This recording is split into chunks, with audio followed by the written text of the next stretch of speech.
pour une nouvelle analyse. Ce soir, on va faire la paire Euro-CHF. Donc sur l'Euro CHF, eh bien, on a une configuration très claire qui a été franchie. Alors, on va illustrer ça tout de suite. Donc on a eu une mise en place d'un range ici, qu'on peut remarquer très facilement. Range à plat, qui est relativement clair, hein, ça se voit ici. Donc globalement, hein, configuration, enfin tendance en range, hein, à plat.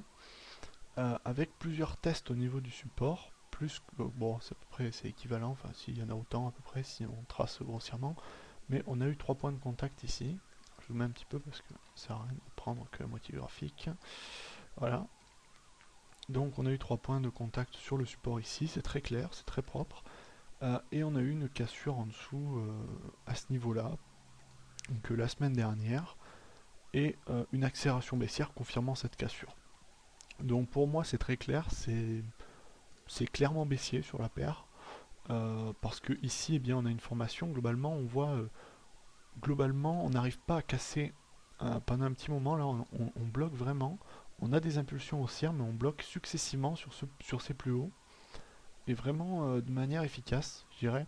C'est-à-dire qu'on n'a jamais, on a vraiment des mèches au-dessus. On n'a jamais un corps qui monte plus haut que les plus hauts précédents. Aucune forme de décision, je dirais. C'est vraiment une incapacité des haussiers à maintenir la pression, une pression suffisante pour casser des plus hauts, alors qu'au niveau des baissiers, eh bien, on arrive à passer des plus bas, quoi qu'il en soit. Ici, hein, on avait déjà entamé finalement le mouvement baissier à partir de la moitié du range, ici, avec une cassure suivie d'un pullback ici. Bon, c'était pas à mon avis tradable dans la mesure où on aurait pu rebondir ici comme ça aurait pu rebondir plus fort. Effectivement, ça ne l'a pas fait. Bon, après, sur des opinions subjectives, on pouvait shorter, je pense, mais ça aurait été pas mon conseil. Par contre, là, on a une cassure vraiment marquée d'un seuil à 3 fois touché, donc, enfin à 2 fois touché après première création.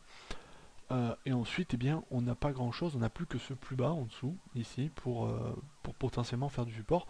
Et comme on voit, hein, il est un peu isolé, il n'y a rien d'autre autour, il n'a pas vraiment de frères, on va dire, autour de lui. Donc, je pense qu'il ne n'opposera pas une résistance, un support excessif. Après, derrière, eh bien, on a eu la grande bougie verte ici, donc en toute logique, là, on n'a pas beaucoup de zones de retracement. On a cette zone, peut-être, avec l'ancienne résistance. L'ancien support ici beaucoup plus loin et un autre niveau ici. Entre les deux, on n'a pas grand chose, donc pour moi, le short n'est pas dangereux ici, il est plutôt opportun. Euh, Ensuite, au niveau des objectifs théoriques, si on prend ici l'objectif du canal, hein, finalement, et puis ça fait un petit peu un effet de TE, enfin d'épaule, enfin, c'est grossier, même non, ça n'a aucun intérêt, mais euh, ça donne un effet un peu double top ou triple top. Euh, Bien que ça soit pas du tout le cas, hein, mais je sais pas, c'est assez subjectif, là ça n'a pas grand intérêt. En tout cas, on est sorti du range qui est un canal à plat et donc on reporte les objectifs du canal et ça donnerait la même chose qu'avec un double top, ce qui nous donnerait à peu près un 18 comme objectif. Donc on a une grosse marge puisqu'on est à 1,20, 1,20 600. Donc ici, on a encore beaucoup de pips à faire. Bon, on peut, pour ceux qui préfèrent garder de la marge optimisée, peuvent toujours attendre un pullback potentiel sur la zone ici pour shorter mieux.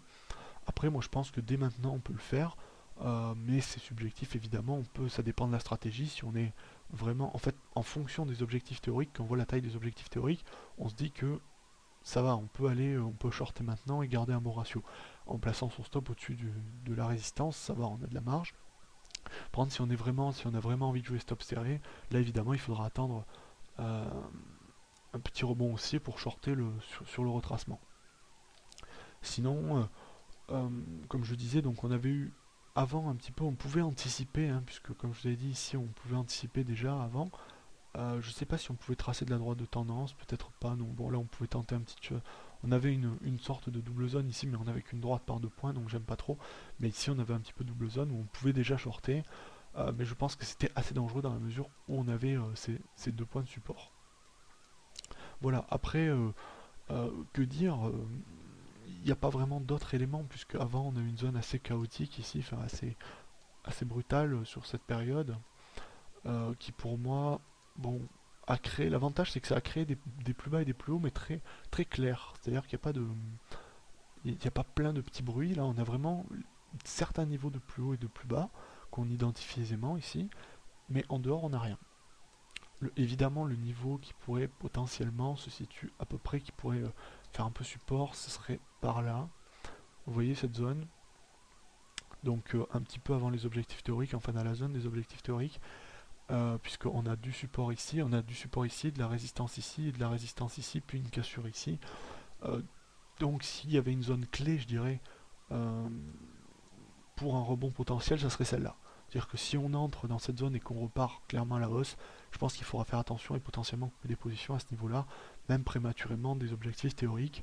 Et de toute manière, on peut tout de même garder un bon ratio sur cette partie parce que si si on se prend ici et qu'on va là, on a quoi? On a 60, on a 80 pips au maximum pour le stop, et alors que dans l'autre sens, eh bien, on en a 220 pour le 200 pour le premier objectif, je dirais pour le premier le début de la zone à risque, on en a à peu près 200. Donc on reste quand même sur un ratio au-delà de 2 assez clairement. Donc je pense que c'est là on a des bons points short. Évidemment on peut attendre pour optimiser encore plus son trade. Mais mon avis ici sur Apéro Euro CHF est clairement baissier pour les prochains jours et prochaines semaines. Ensuite, bon, si on regarde rapidement sur le mois, bon, peut-être pas le mois, on va dire chercher les semaines, on a une tendance de fond qui est clairement baissière, donc je pense que on prend pas énormément de risques, on n'a pas cassé de résistance oblique, ni de support, ni de résistance horizontale. Donc on reste pour moi dans une dynamique baissière et on peut shorter, je dirais en toute impunité, sur l'euro CHF. Voilà, j'espère que cette vidéo vous sera plu et je vous dis à bientôt.